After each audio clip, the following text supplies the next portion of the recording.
돈을 주고받는 대리 출산의 사례. 전문직 종사자인 윌리엄 스턴과 엘리자베스 스턴은 뉴저지 테너플라이에 사는 부부다. 남편은 생화학자이고 아내는 소아과 의사다. 두 사람은 아이를 갖고 싶었지만 아내 엘리자베스가 다발성 경화증을 앓고 있어서 아이를 가지는 것이 위험했다. 이들은 대리 출산을 알선해주는 불임센터를 찾아갔다.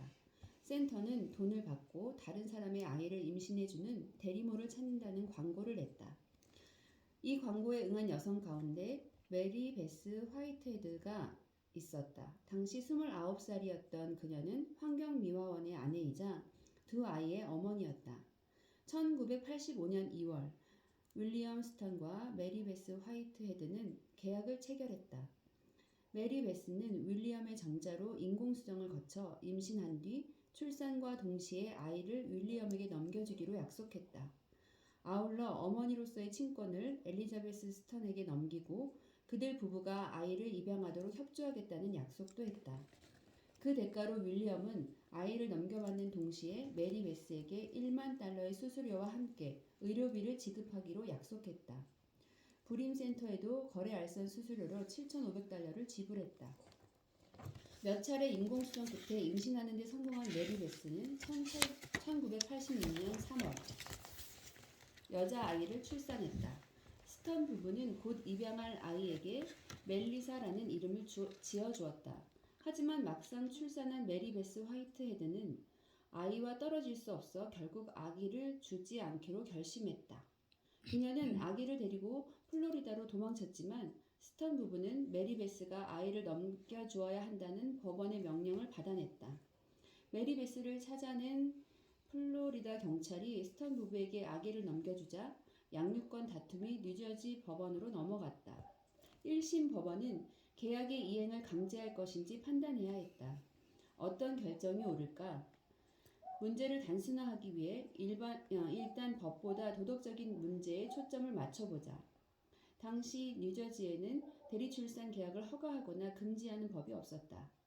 도덕적 관점으로 봤을 때 윌리엄 스턴과 메리 베스 화이트헤드가 맺은 계약의 이행을 강제해야 할까?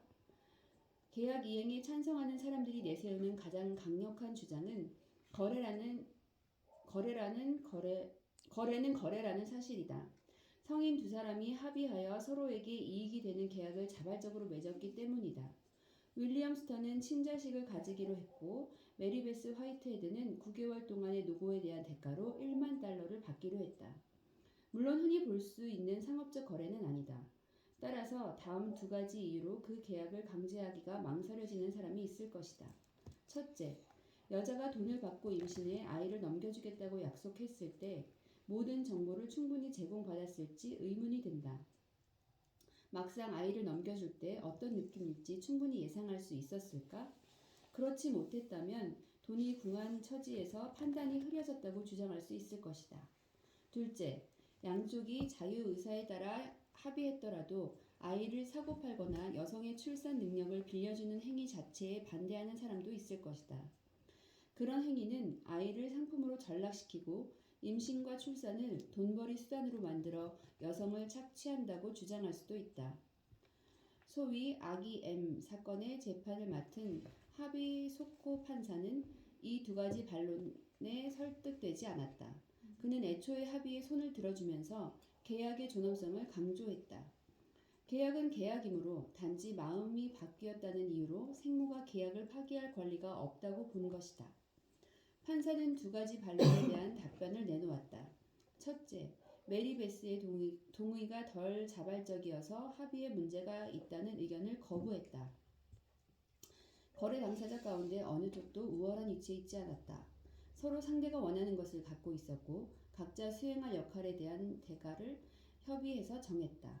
당사자 가운데 어느 쪽도 상대방을 불리하게 만들 정도로 전문성을 갖고 있지 않았다.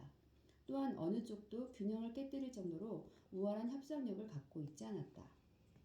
둘째, 대리 출산이 아기를 파는 행위나 마찬가지라는 견해에도 그렇지 않다는 의견을 나타냈다. 생부인 윌리엄 스턴은 메리 베스 화이트헤드에게서 아기를 산 것이 아니라 자신의 아기를 낳아주는 대가로 돈을 지불했다는 것이다. 아기가 태어났을 때 그가 아기를 산 것이 아니다. 그 아기는 생물학적으로나 유전적으로 그와 연결된 친자식이다. 이미 그에게 속한 것이었으므로 이를 샀다고 볼 수 없다. 아기는 윌리엄의 정자로 생겼으니 처음부터 그의 아기였다. 그러니 아기를 판매할 여지가 없다. 만약 1만 달러는 서비스 임신에 지급한 수수료지 생산물 아기에 지급한 구매 대금이 아니다. 소코 판사는 그러한 서비스 제공이 여성을 착취한다는 주장에 동의하지 않았다. 그는 돈을 받고 임신하는 행위를 돈을 받고 정자를 제공하는 행위에 비교했다. 남자는 자신의 정자를 팔 수 있으므로 여자도 자신의 출산 능력을 팔 수 있어야 한다고 그는 주장했다. 남성이 생산수단을 제공할 수 있다면 여성도 동등하게 그렇게 할 수 있어야 한다. 그럴 수 없다고 주장한다면 여성도 동등하게 법의 보호를 받아야 한다는 사실을 부정하는 것이라고 그는 말했다. 메리베스 화이트헤드는 뉴저지 대법원에 상고했다. 대법원은 만장일치로 소코 판사의 판결을 뒤집어 대리 출산 계약이 무효라고 판결했다.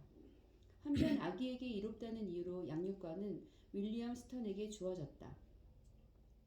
계약의 유효성과 상관없이 스턴 부부가 멜리사를 더 잘 키우리라고 생각했기 때문이다.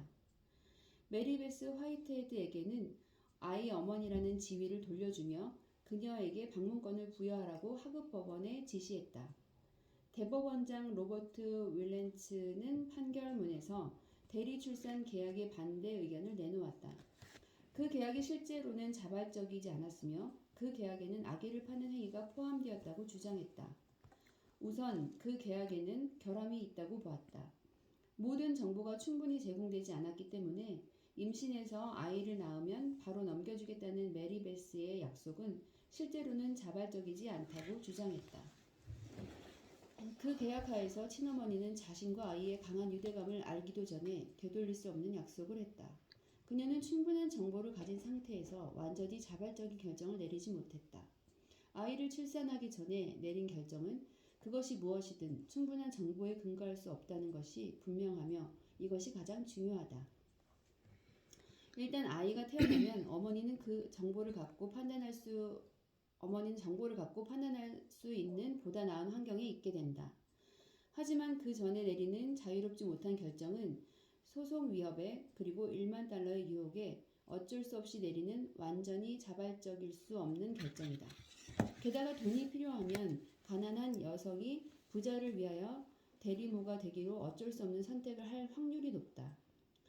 윌렌츠 판사는 이 같은 사실 역시 이 계약의 자발성에 의문을 품게 만든다고 지적했다. 저소득층 불임 부부가 부유층 대리모를 찾는 경우는 생각하기 어렵다. 그렇다면 그 계약이 무효라고 주장하는 한 가지 근거는 합의에 결함이 있다는 사실이다. 하지만 윌렌츠는 보다 근본적인 두 번째 근거를 제시했다. 그 여성에게 돈이 얼마나 절박했든 간에 그리고 그녀가 계약의 결과를 얼마나 잘 이해하고 있었든지 간에 우리는 그 합의가 적절치 않다고 생각한다. 문명화된 사회에는 돈으로 살 수 없는 것이 있다.